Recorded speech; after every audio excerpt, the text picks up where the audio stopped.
শহীদের সংখ্যা নিয়ে এই বিতর্ক খুবই অনাকাঙ্ক্ষিত। এটা মাঝখানে বলে রাখলাম, শহীদের প্রত্যেকটি সংখ্যা কেবল তারা সংখ্যা নয়, এক একটি মানুষ, এক একটি জীবন, এক একটি স্বপ্ন। সেই স্বপ্নের জায়গাগুলোকে আমরা যাতে সংরক্ষণ করি এবং তাদের মর্যাদা দিই, যে দল বিজয়ী হবেন তাদের চিন্তা তারা বাস্তবায়ন করতে পারবেন, এবং সেটাই জুলাই জাতীয় সনদে লেখা হয়েছে। This is number one, it should be recorded. Number two, July জাতীয় সনদ নোট অফ ডিসেন্ট সহই আমরা স্বাক্ষর করেছি। কি বলবো আর, ধন্যবাদ মাননীয় স্পিকার, আপনাকে এবং আপনার মাধ্যমে আমার নির্বাচনী এলাকা ব্রাহ্মণবাড়িয়া ৬ বাঞ্ছারামপুর উপজেলার পক্ষ থেকে, জনগণের পক্ষ থেকে এই সংসদে উপস্থিত সকলের প্রতি আমি আমার শুভেচ্ছা জানাই, সালাম জানাই। আসসালামু আলাইকুম। আমরা বাংলাদেশ একটা জাতীয় পুনর্গঠনের কালে আছি। এই পুনর্গঠনের প্রয়োজনীয়তা বাংলাদেশের রাজনীতিতে বহু আগেই তৈরি হয়েছিল, কিন্তু কোন একটা রাজনৈতিক প্রশ্ন, একটা রাজনৈতিক ব্যবস্থার মধ্য দিয়ে মানুষ যে অভিজ্ঞতার মধ্য দিয়ে যায়, সেই অভিজ্ঞতার মধ্য দিয়েই সেই প্রশ্নটা দিনে দিনে গুরুত্ব লাভ করতে থাকে। বাংলাদেশে বেশ কয়েকবার আমরা রাজনৈতিক সংকট দেখেছি, কিন্তু 2008 সালের 29শে ডিসেম্বর নির্বাচনের পর থেকে যে সরকার ক্ষমতায় এসেছিল, 2011 সালে সংবিধান সংশোধন করে বাংলাদেশের রাজনীতিতে সরকার এবং বিরোধী দলের মধ্যে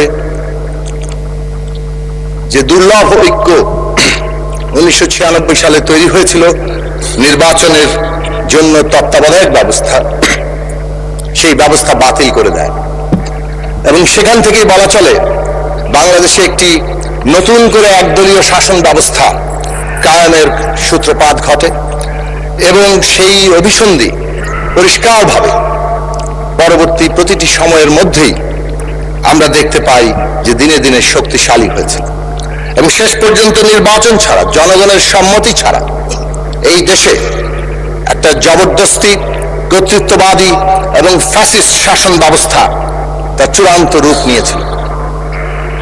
এই যে ব্যবস্থা, এই ব্যবস্থা যত অগ্রসর হয়েছে ততই এই দেশে জাতীয় পুনর্গঠনের প্রশ্নটি তার গুরুত্ব তৈরি করেছে, এবং জনগণের মধ্যে সেটা একটা ব্যাপক প্রভাব বিস্তারকারী রাজনৈতিক এবং কেন্দ্রীয় প্রশ্ন হিসেবে হাজির হয়েছে। রাজনীতি শাস্ত্রে একটা কথা আছে, when an idea grips the society it becomes a material force। যখন একটা চিন্তা সমগ্র মানুষকে আচ্ছন্ন করে তখন সেটা বাস্তব শক্তিতে পরিণত হয়, রাজনৈতিক শক্তিতে পরিণত হয়। আজকে বাংলাদেশে 2026 সালের 12ই ফেব্রুয়ারি যে নির্বাচন অনুষ্ঠিত হয়েছে, যেখানে জনগণ ভোট দিতে পেরেছেন, এবং সেই ভোটের মধ্য দিয়ে বাংলাদেশের জনগণ যে দলকে সংখ্যাগরিষ্ঠ দল হিসেবে নির্বাচিত করেছে, এবং সংখ্যাগরিষ্ঠ দলের নেতা হিসেবে, সংসদ নেতা হিসেবে যিনি প্রধানমন্ত্রীর দায়িত্ব নিয়েছেন জনাব তারেক রহমান, এটা একটা গুরুত্বপূর্ণ ঘটনা যে অভিজ্ঞতার মধ্য দিয়ে বাংলাদেশের এই জাতীয় পুনর্গঠনের প্রশ্নটিকে উপলব্ধি কেবল করেননি, তাকে বাস্তব রূপ দেওয়ার জন্য প্রতি পদে পদে তার যে ভূমিকা রাখা সেটা রেখেছেন। অবশ্যই এই যে বাস্তবতার প্রয়োজন অনুযায়ী রাজনীতিকে পুনঃসজ্জিত করার যে ধারাবাহিকতা, বিএনপির প্রতিষ্ঠাতা শহীদ প্রেসিডেন্ট জিয়া রহমান এবং বেগম খালেদা জিয়া, যিনি তার ভূমিকার মধ্য দিয়ে বাংলাদেশের সকল মানুষের কাছে জীবন্ত অবস্থাতেই শ্রদ্ধেয় হয়ে উঠেছিলেন, তার ধারাবাহিকতা আছে, তারাও তাদের কালেই ভূমিকা রেখেছেন। কিন্তু বাংলাদেশে বলা চলে এই যে জাতীয় পুনর্গঠনের প্রশ্নটি 14 সালের সম্পূর্ণ একটা নির্বাচনের আগেই যারা 153টি আসন নির্বাচিত ঘোষণা করেছিল, এরকম অভূতপূর্ব একটি অবস্থা তৈরি হয়েছিল। তারপরে এই প্রশ্ন বেগম খালেদা জিয়ার নেতৃত্বেই বিএনপির মতো বড় রাজনৈতিক দল যারা রাষ্ট্র ক্ষমতায় ছিল তারা এই দেশে পরিবর্তনের জন্য ভিশন 2030 যেখানে সাংবিধানিক পরিবর্তনের প্রশ্ন ইঙ্গিত করেছিলেন। কিন্তু আমরা দেখেছি তার পরবর্তীকালে বাস্তবতা যে অনুযায়ী এগিয়েছে, বর্তমান প্রধানমন্ত্রী সেই বাস্তবতাকে উপলব্ধি করেই প্রয়োজনীয় পরিবর্তন এবং জনগণের আকাঙ্ক্ষাকে ধারণ করার জায়গাগুলোকে আমাদের সামনে হাজির করেছেন। তার ধারাবাহিকতাতেই এটা বলবো যে দলের পক্ষ থেকে তারা 27 দফা দিয়েছিলেন 2022 সালের 19শে ডিসেম্বর, এবং আমরা গণসংহতি আন্দোলন এবং আমাদের জোট গণতন্ত্র মঞ্চ আমরা যারা 14 দফা কর্মসূচি নিয়েছিলাম, আমরা যখন যুগপৎ আন্দোলনের প্রস্তুতি নিচ্ছিলাম আর 39টি দল মিলে, আমরা তখন 31 দফা প্রণয়ন করেছি। সেটা ছিল পরিস্থিতির প্রয়োজনীয়তার জায়গা থেকে আরো এক ধাপ অগ্রসর অবস্থা। সেই লড়াই আমরা দেখেছি কিভাবে তৈরি হয়েছে, গুম খুন মামলা হামলা, বিরোধী দলের সকল দল যারা লড়াই করেছেন কিভাবে হত্যা নির্যাতন মুখোমুখি হয়ে এই সময়কাল পাড়ি দিয়েছেন, কিভাবে সংগ্রামে সাবোটাজ করে এক একটি আন্দোলনকে ধ্বংস করা হয়েছে। সেই সব পর্ব পাড়ি দিয়ে এই রাজনৈতিক লক্ষ্য কর্মসূচি মানুষের সামনে এসেছে। এর আগের বক্তব্যে আমরা বলার চেষ্টা করেছি যে এই যে জমিন পাটাতন, এই পাটাতন তৈরি হয়েছে বাংলাদেশের সকল মানুষের মধ্যে যে এই রাষ্ট্র ব্যবস্থা না বদল ঘটলে বাংলাদেশ এগোতে পারবে না। আমরা একটা ক্রস রোডে দাঁড়িয়েছি, যে ক্রস রোডে বাংলাদেশ এগোবে না স্থবিরতার দিকে যাবে এটা নির্ভর করছে জাতীয় পুনর্গঠনের উপরে, যে জাতীয় পুনর্গঠন রাজনৈতিক, অর্থনৈতিক এবং অবশ্যই সাংস্কৃতিক।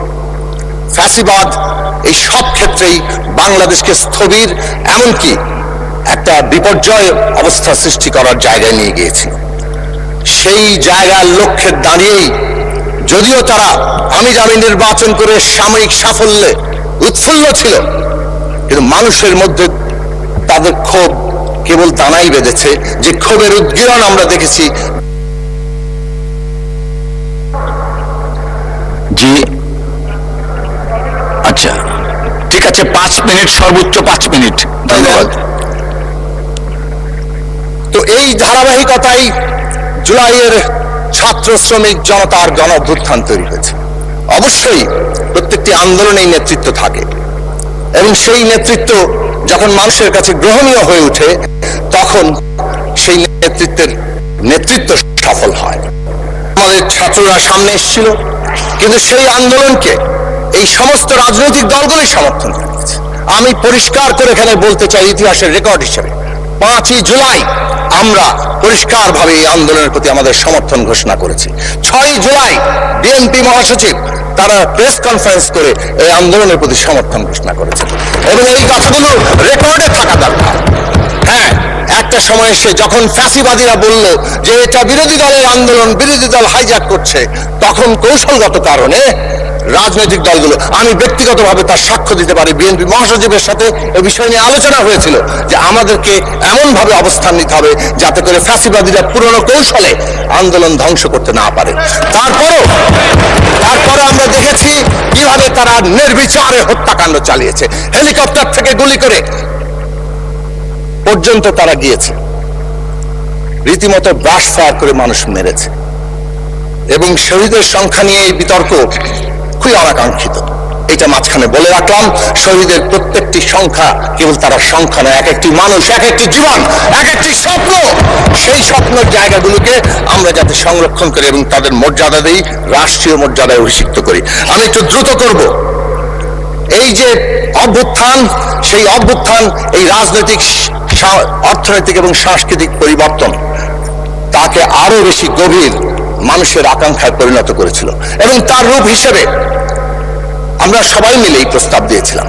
এই কথা আবারও বলতে, রেকর্ডের জন্য প্রস্তাব দিয়েছিলাম যে অন্তর্বর্তী সরকারের কাজ হবে এটাকে ফ্যাসিলিটেট করা, এই যে সকলের আকাঙ্ক্ষাকে ধারণ করা।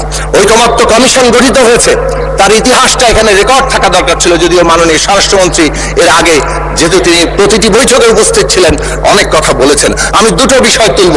এক নম্বর বিষয় হচ্ছে ঐকমত্য কমিশনের কাজ ছিল ঐকমত্য তৈরি করা, এবং যখন প্রথম দিকে আলোচনা শুরু হলো এবং প্রথম গুরুত্বপূর্ণ প্রশ্ন ৭০ অনুচ্ছেদ সংবিধানে বদল হবে কিনা, তখন যখন আলোচনা ঠিক হলো সেই দিনই ঠিক হয়েছিল দ্বিমত থাকলে কি সমাধান হবে, এবং সেই দিন বলা হয়েছিল যে নোট অফ ডিসেন্ট দেওয়া যাবে, কারণ রাজনৈতিক দলগুলো বলছিল দুটি এক্সেপশন রেখে আস্থা ভোট এবং